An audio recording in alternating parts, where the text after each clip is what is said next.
السلام علیکم ورحمۃ اللہ وبرکاتہ۔ آج ہم جس موضوع پہ بات کریں گے وہ ہے کہ جادو کس طرح ختم ہوتا ہے اور قرآن حدیث کے اندر وہ کس طرح علاج ہے جس کے ذریعے سے جادو، نظر اور جناتی بیماری ختم ہو جاتی ہیں۔ لیکن آج ہمارا موضوع جادو کا ختم ہونا ہے اور قرآن حدیث سے جو قوی دلیل ہیں جس سے اللہ ہمیں تسلی دے رہا ہے کہ بھی قرآن حدیث کی روشنی میں علاج کرنے سے جو ہے نا جادو ختم ہو جاتا ہے۔ اور یاد رکھنا جتنی لمبی بیماریاں چلتی ہیں ان میں روحانی طور پہ علاج ضرور کروائیں کہ جس سے یہ دیکھا گیا کہ بڑی لمبی لمبی بیماریاں جادو کے اثرات سے ہوتی ہیں لیکن مریض ناسمجھی کی وجہ سے اس طرف توجہ نہیں کرتا اور وہ لاکھوں روپے لگا دیتا ہے لیکن مریض صحت کی طرف نہیں آتا۔ تو اس کر کے جو صحیح طریقے سے کوئی عالم ہے کہ علاج کرنا جانتا ہے اس سے علاج کروایا جائے۔ میں خود یہ علاج کرتا ہوں۔ میرا نمبر ہے 0343971358 0343971358۔ اگر آپ مجھ سے رابطہ کر رہے ہیں تو اس نمبر پہ رابطہ کر سکتے ہیں۔ اگر آپ چینل پر نئے ہیں تو ویڈیو شروع کرنے سے پہلے چینل کو سبسکرائب کر دیں، بیل آئیکن کے بٹن کو دبا دیں تاکہ آئندہ آنے والی ویڈیو میری آپ تک پہنچتی رہے۔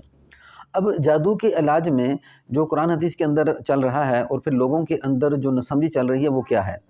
سب سے پہلے ہم بات کریں گے کہ لوگوں کے اندر جو بات چل رہی ہے اکثر چونکہ جو جادو کرنے والا ہے یہ بھی کفر کر رہا ہے اور جادو کروانے والا بھی کفر کر رہا ہے۔ اس کا طریقہ علاج یہ ہوتا ہے جو جادو کرتا ہے وہ کیسے جادو کرتا ہے؟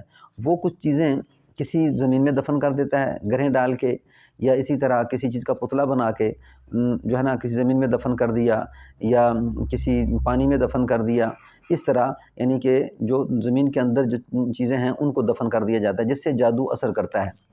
اب چونکہ عام معاشرے میں یہ باتیں عام ہیں اور پھر جاہل لوگ ان لوگوں کی طرف زیادہ توجہ کرتے ہیں جو لوگ جادوگر ہیں، یعنی بعض اوقات جو ہے نا تویز وغیرہ کو دفن کرتے ہیں اور اسی طرح درخت کے اوپر ٹانگ دیتے ہیں، تو ان کی عام جو جاہل لوگ ہیں ان کی توجہ اس طرف زیادہ ہوتی ہے۔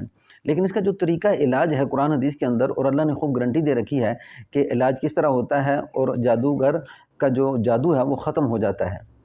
تو اس کا ذکر قرآن پاک کے اندر سورہ یونس کے اندر 79 آیت سے لے کے 82 آیت تک ذکر کیا ہے۔ وہ اس طرح ہے کہ وَقَالَ فِرْعَوْنُ ائْتُونِي بِكُلِّ سَاحِرٍ عَلِيمٍ۔ اعوذ باللہ من الشیطان الرجیم، بسم اللہ الرحمن الرحیم۔ وَقَالَ فِرْعَوْنُ ائْتُونِي بِكُلِّ سَاحِرٍ عَلِيمٍ۔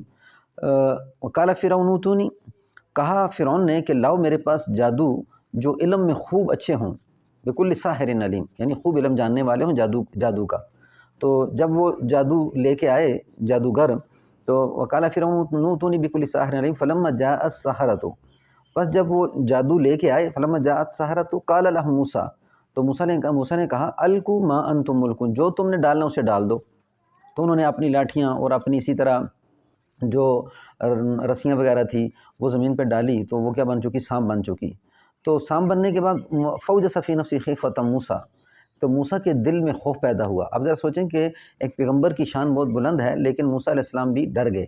تو یہی چیز جادو کے اندر چلتی ہے کہ جو جس پہ جادو کیا جاتا ہے تو وہ جادو کی وجہ سے ڈر جاتا ہے۔ قُلْنَا لَا تَخَفْ إِنَّكَ أَنْتَ الْأَعْلَىٰ، ہم نے کہا کہ تو ڈر نہ، بے شک تو ہی بلند رہے گا۔ تو آگے اس کے آگے آیت آتی ہیں فَلَمَّا جَاءَ السَّحَرَةُ قَالَ لَهُم مُوسَىٰ الْقُوا مَا أَنتُم مُلْقُونَ فَلَمَّا أَلْقَوْا قَالَ مُوسَىٰ مَا جِئْتُم بِهِ السِّحْرُ فَلَمَّا أَلْقَوْا قَالَ مُوسَىٰ، بس جب ڈالا تو موسیٰ نے کہا یہ جو تم لے کے آؤ نا یہ تو جادو ہے۔ إِنَّ اللَّهَ سَيُبْطِلُ، بے شک اللہ عنقریب اس کو باطل کریں گے۔ إِنَّ اللَّهَ لَا يُصْلِحُ عَمَلَ الْمُفْسِدِينَ، بے شک اللہ فاسد لوگوں کی اصلاح نہیں کرتے، گنہگار لوگوں کی اصلاح نہیں کرتے۔ جو جادو کرنے والا ہوتا ہے وہ کفر کر رہا ہوتا ہے اور جادو کروانے والا بھی کفر کرتا ہے اور جادو کرنے والا بھی کفر کرتا ہے۔ تو اللہ نے یہ فرمایا کہ یہ جو فساد پیدا کرنے والا ہے، کسی کو تکلیف دینے والا ہے، اس کی اللہ اصلاح نہیں کرتے، اس کو اس کے کام میں کامیاب نہیں کرتے، تو یہ جادو کامیاب نہیں ہوگا۔ إِنَّ اللَّهَ لَا يُصْلِحُ عَمَلَ الْمُفْسِدِينَ۔ تو جو جادو کرنے والا ہے نا، اللہ یہاں تسلی دے رہے ہیں کہ وہ اتنا زور آور نہیں ہے قرآن حدیث کے علاج کے مقابلے میں کہ وہ آپ کے اوپر اثر کر جائے گا۔ قرآن حدیث کی روشنی جب آپ علاج کراؤ گے تو وہ جادو ٹوٹ جائے گا۔ پھر آگے فرمایا وَيُحِقُّ اللَّهُ الْحَقَّ بِكَلِمَاتِهِ وَلَوْ كَرِهَ الْمُجْرِمُونَ، اللہ حق کو ظاہر کر کے رہیں گے اگرچہ مجرموں کو برا لگے۔ اب جب جادو ختم ہوتا ہے تو وہ جو جادو کرنے والوں سے تکلیف ہوتی ہے کہ بھی جادو کیوں ختم ہو گیا، یہ آدمی تکلیف سے کیوں باہر نکل گیا، تو اللہ فرماتے ہیں کہ اللہ قرآن حدیث میں جو چیز آ رہی ہے کہ جب جادو کرتا ہے تو یہ باطل عمل ہے، اللہ اس کے زمرے میں حق عمل پیش کرتے ہیں، وہ قرآن سے عمل پیش کرتے ہیں۔ تو اللہ فرماتے ہیں کہ اگرچہ مجرموں کو برا لگے اللہ اس کو ظاہر کر کے رہیں گے اور مجرم ناکام ہوں گے۔ وَيُحِقُّ اللَّهُ الْحَقَّ بِكَلِمَاتِهِ وَلَوْ كَرِهَ الْمُجْرِمُونَ۔ تو اس کر کے یہ جادو کا بالکل واضح علاج اللہ نے ظاہر کر دیا ہے، جس کو رقیہ شرعیہ کہتے ہیں۔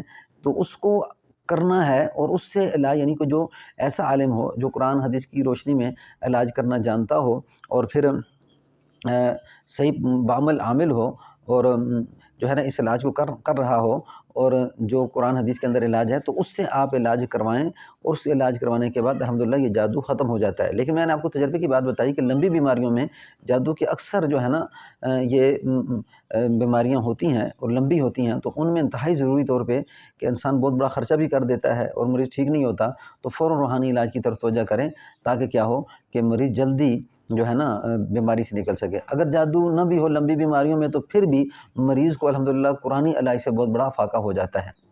اللہ آپ سب کو جزائے خیر عطا فرمائے، دنیا آخرت کو سعادتیں اور خوشی نصیب فرمائے، جو اللہ سبحانہ و تعالیٰ اپنے نیک بندوں کو عطا فرماتے ہیں۔ السلام علیکم ورحمۃ اللہ وبرکاتہ۔